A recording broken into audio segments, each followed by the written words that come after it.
할렐루야. 아멘. 아멘. 오늘도 이 자리에 잘 오셨습니다. 우리 옆분들에게 잘 오셨습니다.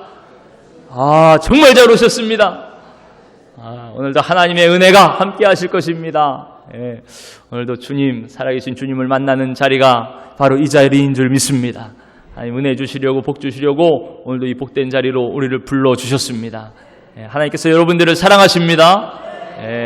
그 사랑을 더 굳게 믿고 그 사랑 안에서 오늘도 사랑하는 자에게 주시는 주님의 말씀에 귀를 기울이는 저와 여러분들이 되시기를 축복합니다.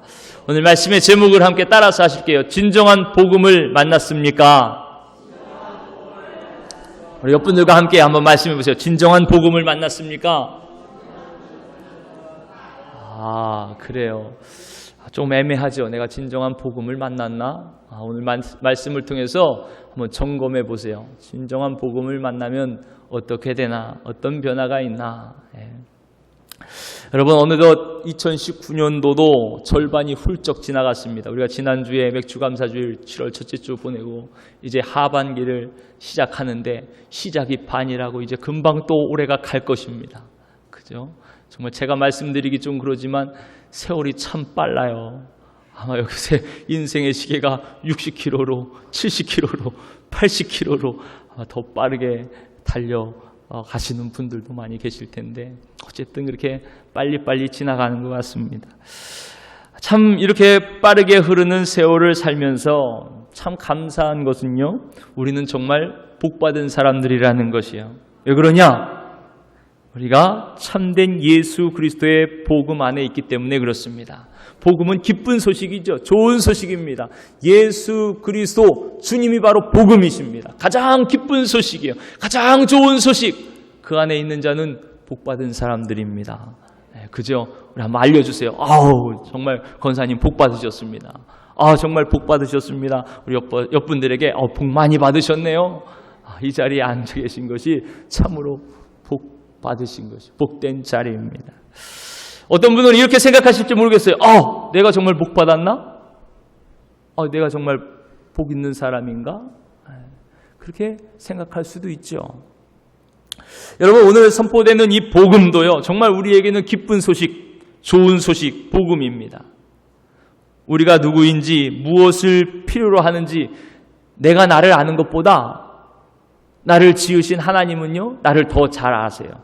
그래서 나에게 가장 필요한 것, 가장 좋은 것, 최고의 선물, 최대의 선물, 최선의 선물, 그 선물을 우리에게 주셨는데 그것이 바로 복음입니다. 예수 그리스도세요. 여러분, 우리가 하반기를 시작하면서 하나님께서 주신 이 복음, 가장 좋은 완전한 복음 위에 굳게 서는 저와 여러분들이 되시기를 축복합니다. 그래서 이번 주부터 십자가와 부활의 복음을 집중적으로 선포하려고 합니다. 오늘 우리 표요대로 오직 예수로, 오직 예수, 그 예수 그리스도 위에 다시 새롭게 시작하기 위해서 예수 복음밖에 없습니다. 예수 그리스도의 십자가와 부활의 복음밖에 없어요. 이 시간을 통해서 예수 복음으로 충만해지는 시간이 되시기를 바랍니다. 여러분, 혹시 레밍이라고 들어보셨어요? 레밍. 저 북유럽, 북극 지역에 사는 쥐의 일종입니다. 쥐. 근데 이 쥐는요, 집단적으로 막 이동하는 습성이 있다 그래요. 한 마리가 뛰기 시작하면 다른 쥐들도 덩달아서 막 뛰는 겁니다. 전부 따라 뛰는 거예요. 그러면서 멈출 수 없는 죽음의 레이스가 시작됩니다. 왜 뛰는지도 모르는 거예요. 그냥 옆에 보면서 덩달아 같이 뛰어가는 겁니다. 언제까지 뛰냐? 절벽에 다 떨어질 때까지, 떨어져 죽을 때까지 뜁니다. 호수에 다 빠져 죽을 때까지 뛴다 그래요. 이렇게 함께 덩달아 자기도 모르게 뛰는 이런 현상을 레밍 신드롬이라고 얘기를 하죠. 꼭 이 세상 사람들의 살아가는 모습이 이와 같지 않은지 모르겠어요. 인생의 성공을 쫓아서 부와 명예와 인기를 쫓아서 정신없이 달려갑니다. 쾌락을 쫓아서 행복을 따라서 이리저리 뛰어갑니다. 옆 사람이 뛰니까 같이 뛰어요. 직장 동료가 뛰니까 뛰고 친구들이 뛰니까 그렇게 이리저리 뜁니다. 나도 왜 뛰는지 모르게 그렇게 뛰어가는 거예요. 어디로 가는지 모르게 그렇게 뛰어갑니다. 그러나 그 마지막은요, 결국 허무함과 절망뿐입니다. 죽음의 레이스인 거예요. 참된 복음이 없는 곳에는요, 죽음의 허무가 있습니다. 멸망과 공포의 절망이 있을 뿐입니다. 여러분, 어느 날 갑자기 심장마비가 찾아와요. 시한부 인생이 선고돼요. 그러면요, 지금까지 모으고 가졌던 모든 것이 다 헛것입니다. 배운 것들, 지식도 다 헛것입니다. 지금까지 누렸던 인기와 명예도 아무것도 아닙니다. 죽음 앞엔 아무것도 아닌 것이죠. 심지어 사랑하는 자녀들도 죽음 앞에서는 어찌할 수가 없는 것입니다. 여러분, 이렇게 세상 사람들이 성공을 쫓아 정신없이 뛰고 행복을 따라 그렇게 열심히 뛰어가는 이유가 무엇이겠습니까? 간단하지요. 지금 행복하지 않다는 것입니다. 지금 만족하지 못하다는 것이에요. 그 안 믿는 세상 사람들은 그 인생 자체가 방황일 수밖에 없습니다. 왜 그러냐? 어디서 와서 어디로 가는지 그 근본을 알지 못하기 때문에 그래요. 삶의 참 이유와 목적을 모르니까 방황할 수밖에 없는 것입니다. 그렇지만 여러분, 예수님을 믿는 사람들은요, 삶의 목적이 분명한 사람들입니다. 우리는 하나님으로부터 왔습니다. 그리고 하나님께로 다시 돌아갑니다. 지금 선 이 자리에서 천국을 맛보는 자들입니다. 천국을 누리며 천국을 소망하며 사는 자들입니다. 그러니 행복한 사람들인 거예요. 신명기 33장 29절 말씀해 보니까 이스라엘이여 너는 행복한 사람이로다. 여호와의 구원을 너같이 얻은 백성이 누구냐? 그렇게 말씀하십니다. 여러분들은 행복한 사람입니다. 여러분과 같이 죄와 사망에서 구원받은 사람이 누구입니까? 그렇습니다. 하나님의 자녀된 우리는요, 이미 행복한 사람들입니다. 우리가 입으로는 행복합니다. 예수님, 주님이면 충분합니다. 이렇게 말하고 고백하지요. 그런데 실제 우리가 이 충분한 마음을 갖지 못하고 살아간다면 오늘 우리도 레밍처럼요, 세상을 쫓아 이리저리 뛰어다닐 수밖에 없다는 것을 우리가 알아야 됩니다. 여러분 어떻습니까? 주님으로 인하여 만족하십니까? 주님으로 인하여 기뻐하십니까? 주님으로 인하여 충분하십니까? 아니면 여전히 내 안에 갈급함이 있습니까? 찾지 못한 그 무엇을 쫓아 지금도 레밍과 같이 이리저리 뛰고 있지는 않습니까? 스스로를 돌아봐야 됩니다. 복음이 우리에게 참 만족을 줍니다. 세상이 줄 수 없는 참 평안을 줘요. 그 진짜 복음이 필요한 것은 그래서 하나님 알지 못하는 곳 그곳에 필요하지요. 그런데 가만히 보면은요, 교회 밖뿐만이 아니고 교회 안에도 복음을 필요하는 사람들이 점점 많아지고 있는 것 같아요. 그래서 사도 바울도 고린도 교회 성도들에게 간곡하게 이렇게 전합니다. 권면하는 거예요. 내가 전해준 복음 그대로 굳게 지켜나가라. 전해준 복음, 그 복음 그대로 지켜나가라는 거예요. 그만큼 복음에서 떨어져 나가기가 쉽다는 얘기인 거예요. 여러분, 우리는 어떻습니까? 혹시 그 예수 복음에서 떨어져 나가고 있지는 않습니까? 이 복음의 터가 흔들리고 복음의 터전이 무너지면요, 인생은 모래 위에 지은 집처럼 다 무너져 버리고 마는 것입니다. 세상 사람들은 자기의 인생의 터를 이 세상 썩어져 없어질 것들에 세우지요. 야, 나는 건강만큼은 자신 있어. 그렇게 얘기하는 사람들도 있습니다. 야, 나는 은행에 잔고가 든든해. 땅이 있으니까 문제없어. 이렇게 의식되는 사람들도 있습니다. 야, 난 내 남편이 잘 나가. 안전한 직장이 있어. 기술이 있어. 사업장이 있어. 그러니까 걱정이 없지. 아주 잘 사는 자녀들이 있어. 그렇게 자신만만해하는 사람들도 있을 거예요.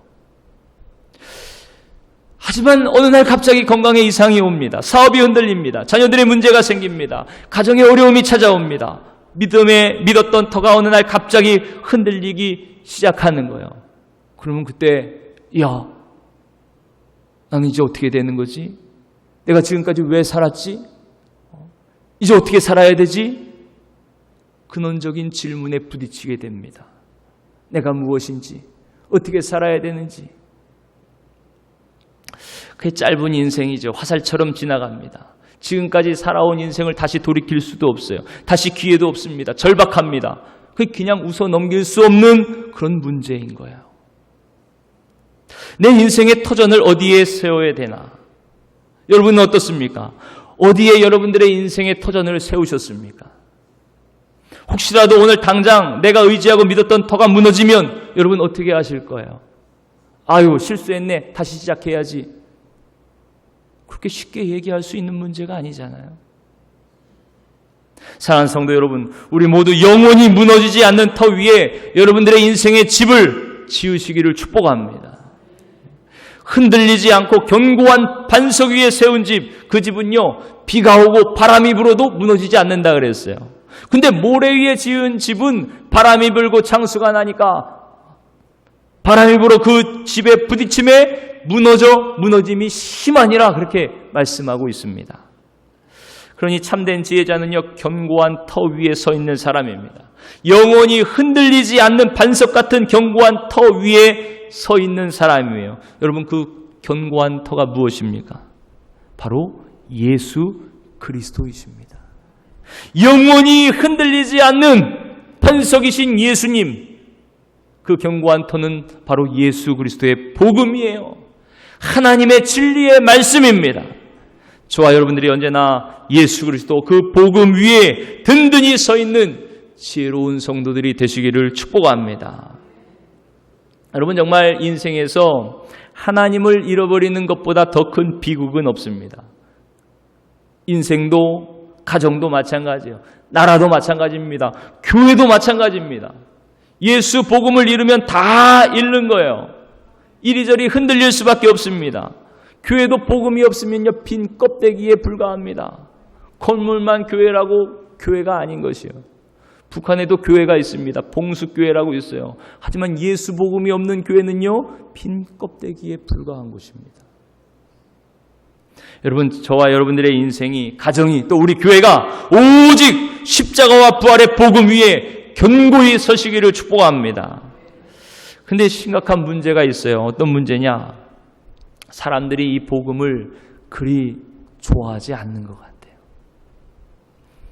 교회 안에 있는 신자들조차 이 십자가와 부활의 복음을요, 그렇게 반기지 않는 것 같습니다. 에이, 목사님 설마 그러겠어요? 이런 생각 드시죠? 그런데 성경에 보니까요, 이 십자가에 못 박힌 예수 그리스도, 이 예수 그리스도의 복음이 유대인들에게는 꺼리끼는 것이고 헬라인에게는 미련한 것이라 그렇게 말씀합니다. 이 십자가의 복음이 이 세상 사람들이 기다리고 찾고 구하는 복음, 그 복음과는 달라요. 이 세상 사람들은 크게 두 종류 복음을 구합니다. 하나는 소원 성취형 복음인 거예요. 내가 갖고 싶은 것, 내가 되고 싶은 것, 나를 행복하게 해줄 것, 그게 바로 소원 성취형이죠. 대표적으로 돈, 외모, 직장, 권력 이런 것입니다. 또 하나는 나의 문제를 해결해 주는 복음인 거예요. 야, 이 문제만 해결되면 정말 살만할 텐데, 이 무거운 짐에서 좀 벗어나기만 하면 좀 살 것 같은데, 건강의 문제가 있고, 경제적인 문제, 인간관계의 문제, 자녀 문제, 이렇게 수없이 많은 문제들이 우리의 인생의 발목을 잡고 있죠. 야, 이 족쇄로부터 좀 자유로워지면 좋겠다. 이 문제 해결형 복음입니다. 여러분, 대부분 그렇지 않습니까? 지금 당장 나를 잡고 있고 힘들게 하고 어렵게 하는 여기에서 벗어나기를 원하죠.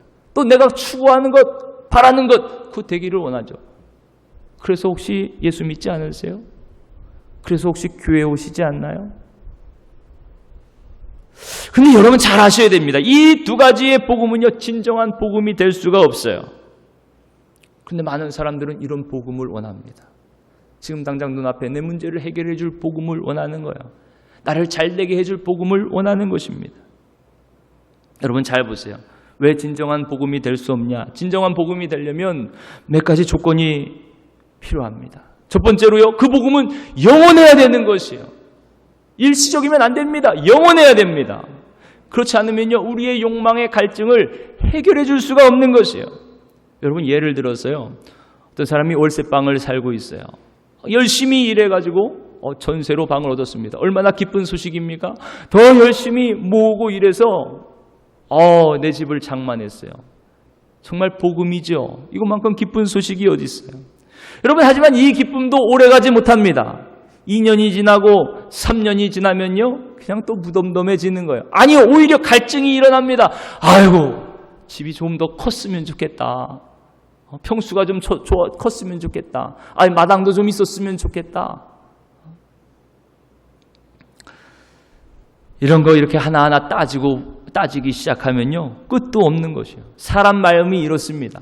사람 욕심이 끝이 없어요. 여러분, 진정한 복음이 되기 위해서는요, 이렇게 한순간 기쁨을 주는 그 기쁨이 참 복음이 될 수 없습니다. 영원한 기쁨이 되어야 되는 것이에요. 또 복음은 근본적이어야 됩니다. 여러분, 어느 권사님의 이런 이야기가 있어요. 어느 권사님이 남편에게 버림을 받았습니다. 남편이 조광지철을 버리고 바람이 나서 떠났어요. 근데 한참 뒤에 남편이 돌아왔습니다. 봤더니 병들어서 죽게 되었어요. 신장을 더 이상 쓸 수가 없는 그런 형편이 되었습니다. 그래도 돌아온 남편이라고 아내가 자기 신장을 떼어가지고요, 그 남편한테 준 거예요. 남편이 고마워서 아내에게 고맙다 그러고 몇 년간 같이 아내를 따라 신앙생활도 하고 교회 왔다 갔다 합니다. 그러다가 건강이 아주 좋아졌어요. 회복됐어요. 그러고 나니까요, 글쎄 다시 바람이 나서 도망가 버리고 만 것이에요. 어떻게 이럴 수가 있습니까? 이럴 수가 있어요. 참 사람이 그렇습니다. 여러분, 잘 생각해 보세요. 자기를 버린 남편이 그래도 돌아왔으니 얼마나 기쁜 소식이에요. 하지만 이 기쁨도요, 본질적이질 못합니다. 육체의 병이 고침을 받았어요. 얼마나 기쁜 소식입니까? 그래도 이것도 근본적인 기쁨은 아닌 거예요. 정말 중요한 것은요, 그 마음이 변하는 것입니다. 근본적으로 그 마음밭이 변하는 것이에요. 그 사람이 변하는 것입니다. 그 근본인 마음이 변하지 않으면요, 여전히 진정한 복음이라고 말할 수가 없는 것이에요. 세 번째로, 진정한 복음은 절대적이어야 됩니다. 여러분, 어떤 사람이 100대 1의 경쟁을 뚫고 대기업에 취업을 했습니다. 이야, 얼마나 큰 기쁨의 소식입니까? 요즘처럼 어려울 때에 이것만큼 또 기쁜 소식이 어디 있겠어요? 그런데 이것도 진정한 복음은 아닌 것이에요. 상대적인 기쁨이죠. 그 사람은 통과했지만 99명은 다 떨어졌습니다. 그들에게는 기쁨이 아닌 거예요. 한 사람 나 기쁘기 위해서 다른 사람이 울어야 된다면요, 그 기쁨은 참된 기쁨 소식이 될 수가 없습니다. 예수 그리스도의 복음은요, 모든 사람들에게 기쁨을 주시는 소식이에요. 기쁨의 소식이에요. 축구하다 보면은 독실한 신자가 골을 넣고 하나님 감사합니다 기도하는 장면을 보죠. 저는 그때 문득 골키퍼가 생각이 나요. 독실한 골키퍼는 어떨까요? 하나님이 골 넣는 공격수는 사랑하시고 골 먹으면 골키퍼는 미워하셔서 그렇게 하셨을까요? 그게 참된 복음이 아닌 것이요. 참된 기쁨의 소식이 아니에요. 물론 개인적으로 감사할 수 있지만 이것이 예수 그리스도가 우리에게 주신 참된 복음이 될 수는 없는 것입니다. 누구는 기뻐하지만 누구는 슬퍼해요. 좌절합니다. 여러분, 진정한 복음은 누구에게나 영원해야 됩니다. 근본적이어야 됩니다. 절대적이어야 됩니다. 여러분, 근데 이런 복음을 정말 여러분 원하고 계시는지 잘 돌아봐야 돼요. 이런 진정한 복음을 원하고 기뻐하는 사람들이 점점 줄어들고 있는 것 같습니다. 세상의 유혹 앞에서 교회 안에서조차 그저 내 눈앞에 있는 문제를 해결해 주는 것, 내 소원을 성취해 줄 복음을 찾는 사람들이 점점 많아지고 있는 것 같아요. 그래서 생명의 복음을 전하기보다는요, 이 세상의 성공과 복을 전하는 것, 직장이 잘 되고 사업이 잘 되는 것을 전해요. 자녀들이 잘 되길 바라는 마음, 물론 누구도 다 예외가 없이 있지요.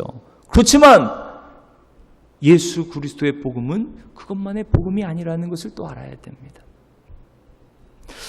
어떻게 보면 목회자의 문제이기도 한 것 같아요.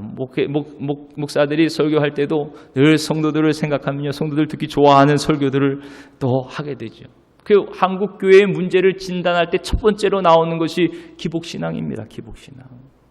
그저 복을 구하는 것, 이 세상의 복을 구하는 것이. 죄에 대해서, 십자가에 대해서, 회개와 지옥에 대한 설교는 점점 줄어들고 있습니다. 듣기도 어려워지고 하기도 어려워지는 그런 분위기가 교회에 형성되고 있어요. 성도들 이런 설교 별로 좋아하지 않습니다. 여러분 잘 보세요. 마지막 때가 될수록 진리의 말씀에서 멀어집니다. 자기가 듣기 좋은 말만 들으려고 합니다. 자기의 개인적인 사욕을 따라 귀가 가리워집니다. 이 세상의 허탄한 이야기에 마음이 빼앗깁니다. 관심이 더 많아지는 거예요. 그래서 사도 바울이 디모데에게 이렇게 권면합니다. 디모데후서 4장 3절 4절 말씀에 보니까 때가 이르리니 사람이 바른 교훈을 받지 아니하며 귀가 가리워져서 자기의 사욕을 따를 스승을 많이 두고 또 그 귀를 진리에서 돌이켜 허탄한 이야기를 따르리라. 아멘. 이렇게 말씀하고 있어요. 꼭 지금 이 시대를 진단하고 있습니다. 지금 우리 교회를 진단하고 있는 거예요. 이 세상의 교회를 진단하고 있습니다. 교훈에서 바른 복음에서 멀어져 갑니다. 자기의 사욕을 채울 이야기들에 더 관심이 많아지고 있어요. 여러분 우리가 이 마지막 때에 정신을 차리고 오직 진정한 복음, 진리의 말씀을 듣고 따르시기를 축복합니다. 하나님께서 우리에게 주시고자 하는 복음은요, 이렇게 누구에게나 절대적이고 영원하고 근본적인 복음인 거예요. 온 백성에게 미칠 큰 기쁨의 좋은 소식이라 그렇게 말씀합니다. 여러분 그렇다면 이 세상에 대체 그 무엇이 모든 사람에게 다 만족스럽고 그들을 기쁘게 하고 죽음의 절망, 공포를 이기게 하고 온전한 행복을 누리게 할 수 있을까요? 이 세상 그 누가 모든 민족에게 큰 기쁨의 좋은 소식이 될 수 있을까요? 천사의 이야기를 한번 들어보세요. 누가복음 2장 10절 말씀에 천사가 이르되 무서워하지 말라. 보라 내가 온 백성에게 미칠 큰 기쁨의 좋은 소식을 너희에게 전하노라. 오늘 다윗의 동네에 너희를 위하여 구주가 나셨으니 곧 그리스도 주시니라. 아멘. 그렇게 말씀하고 있습니다. 예수님이 이 땅에 태어나실 때 온 백성에게 미칠 큰 기쁨의 소식이요, 너희를 위하여 이 땅에 오신 구주 그리스도 예수님, 주님을 전하고 있는 것이에요. 여러분 지금도 임종을 앞둔 환자에게 예수 그리스도는요 그를 영원히 살리는 복음이 됩니다. 지금도 아무것도 없어 먹지 못해 죽어가는 아프리카 어린 영혼에게도 예수 그리스도는 그를 살리는 참된 복음이 됩니다. 지금도 숨을 죽인 채 찬송 한 곡절 소리내어 부르지 못하는 북한의 지하교회에 있는 그들에게도 예수 그리스도는 그들을 살리는 생명의 복음이 되는 것이에요. 그 누구에게도 예외가 없습니다. 이러한 진정한 복음을 만나면요 인생이 변화됩니다. 마음이 변화됩니다. 근본이 변화됩니다. 그래서 하나님이 이렇게 말씀하시는 거예요. 고린도후서 5장 17절 말씀에 그런즉 누구든지 그리스도 안에 있으면 새로운 피조물이라. 이전 것은 지나갔으니 보라 새 것이 되었도다. 인생의 메마름이 해결됩니다. 영혼의 갈급함이 해결됩니다. 죽음의 공포에서 벗어납니다. 참된 기쁨과 평강이 있습니다. 이 변화를 누가 줍니까? 이 근본적이고 영원한 변화, 절대적인 이 변화, 이 복음은 오직 예수 그리스도의 복음밖에 없는 것이에요. 주님의 십자가 부활의 복음밖에 없는 것입니다.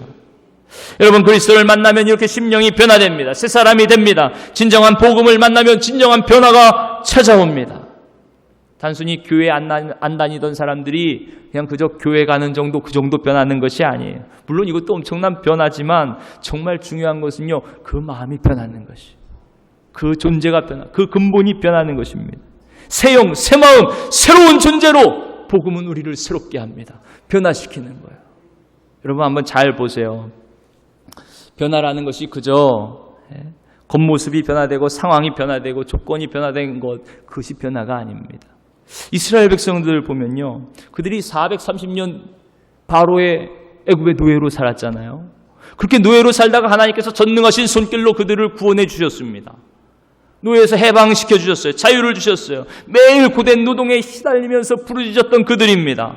견딜 수 없는 고달픈 인생을 살았던 그들이요. 그런데 이제는 바로의 노예가 아니고요, 은혜와 긍휼이 풍성하신 하나님, 전지전능하신 하나님, 그 하나님의 백성이 되었습니다. 매일 하늘에서 내리는 만나를 먹습니다. 반석을 깨트려 그들에게 물을 주십니다. 불기둥과 구름기둥으로 그들을 인도해 나아가십니다. 완전히 상황이 바뀌었지요. 완전히 조건이 바뀌었습니다. 그들의 삶이 정말 하나님 때문에 완전히 변화된 것 같아요. 근데 정말 그렇습니까? 그들은 그러지 않았어요. 그들의 마음은 전심으로 바뀌지 않았습니다. 여러분, 그런 사건이 잘 보여주는 사건이 있어요. 가데스 바네아에서 정탐꾼을 보내지요.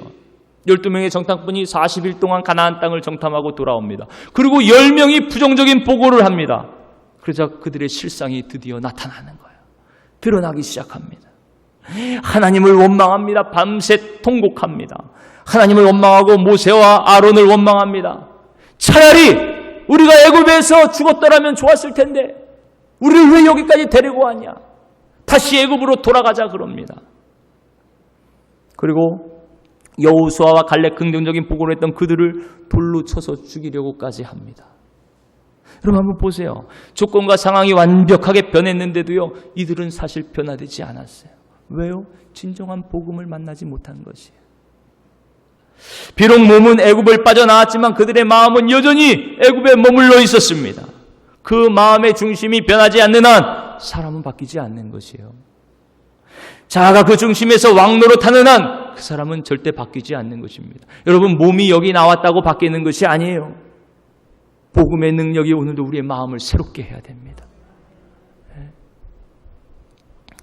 여러분, 그럼 어떤 변화가 진정한 변화입니까? 네. 여러분 한번 잘 돌아보세요. 내가 예수님을 믿고 하나님의 백성이 되었다. 하나님의 자녀가 되었다. 예수 그리스도의 복음이 오늘도 내 안에서 역사하신다. 그럼 정말 내가 그 진정한 복음 안에서 새 사람이 되었습니까? 나에게 어떤 변화가 찾아왔습니까? 내가 지금 어떻게 살아가고 있습니까? 그것을 점검해 봐야 됩니다. 진정한 변화의 첫 번째 증거는요, 삶의 주인이 바뀌는 것이에요. 삶의 주인이 바뀌어야 됩니다. 중심이 변화돼야 돼요. 내면의 변화의 척도는요, 정말 여러분 인생의 참 주인이 누군가 그걸 분명히 알아야 됩니다. 어떤 분들은 이렇게 물으실 거예요. 아, 목사님, 그 대체 무슨 말씀이에요? 인생의 주인이 나지요. 그게 당연한 거지요. 당연한 거요. 세상 사람들에겐 당연한 거예요. 인생의 주인이 나인 것이. 그런데 주님을 만나면, 복음이 만나면 인생의 주인이 바뀌는 거예요. 내가 아니고 예수님이 나의 주인이십니다. 그렇게 고백하게 되는 것입니다.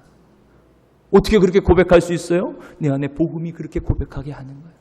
내 안에 성령님이 그렇게 고백하게 하시는 거예요. 내 안에 예수 생명이, 나는 이제 사는 것이 내가 사는 것이 아니오, 그리스도의 생명으로 삽니다. 주님으로 삽니다. 주님이 나의 주인이십니다. 예수님이 나의 주인이십니다. 그렇게 고백하게 하는 거예요.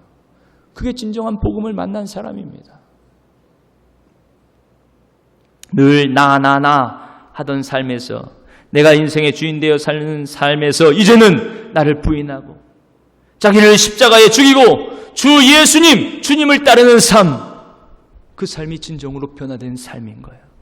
변화된 사람인 것이죠. 예수님께서도 이렇게 말씀하십니다. 요한복음 10장 27절 말씀에 내 양은 내 음성을 들으며 나는 그들을 알며 그들은 나를 따르느니라. 여러분, 누구를 따르십니까? 매사에 누구를 따르는지 한번 잘 보세요. 그럼 내가 복음으로 변화된 사람인지 알 수 있습니다. 내 열매는 어떤 열매가 맺힙니까? 한번 스스로를 돌아보시기를 바랍니다. 구체적으로 여러분 한번 보세요. 내가 시간을 어디에 쓰나? 내가 돈을 어디에 쓰나?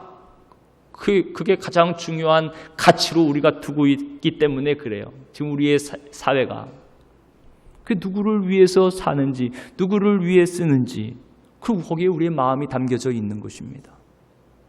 로마서 14장 7절 말씀에 이렇게 말씀합니다. 우리 중에 누구든지 자기를 위하여 사는 자가 없고 자기를 위하여 죽는 자도 없도다. 우리가 살아도 주를 위하여 살고 죽어도 주를 위하여 죽나니 그러므로 사나 죽으나 우리가 주의 것이로다. 아멘. 아멘.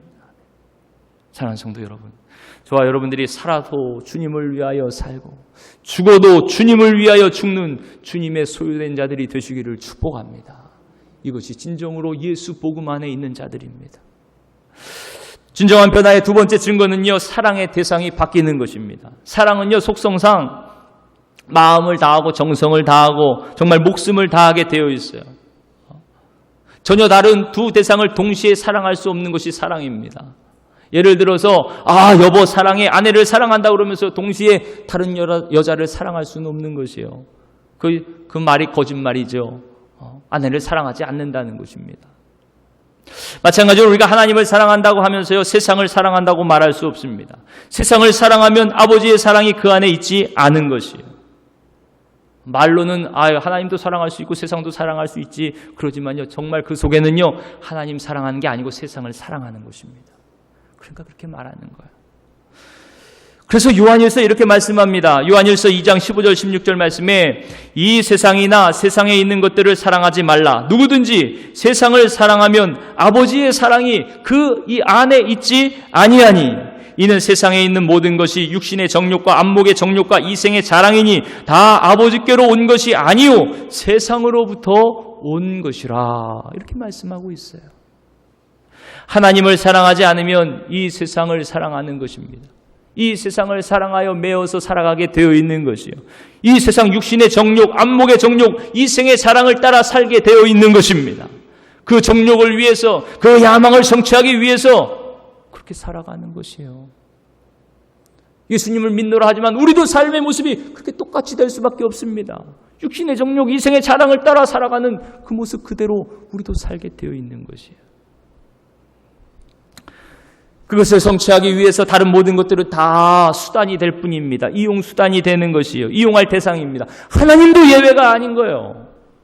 나를 지독하게 사랑하고 세상을 사랑하면요, 하나님도 우리의 이용 수단이 됩니다. 이용 대상이 돼요. 어떻게 그럴 수가 있습니까? 여러분, 진정으로 누구를 사랑하십니까? 나를 사랑하고 세상을 사랑하던 나에게서 나의 사랑의 대상이 전심으로 하나님께로 바뀌셨습니까? 그러시길 축복합니다. 그가 바로 복음 안에 있는 자입니다. 마지막으로 병화의 증거는요, 진리 안에 참 자유를 누리는 것입니다.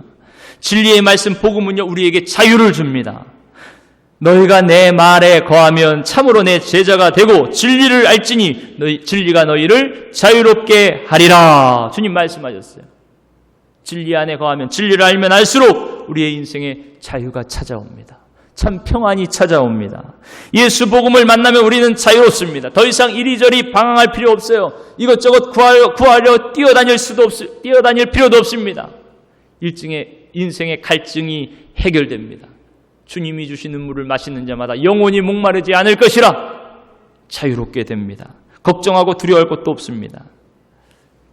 여러분, 예를 들어서 한 결혼하지 않은 처녀가 있다 그래요. 이제 결혼을 생각하고 신랑감을 구합니다.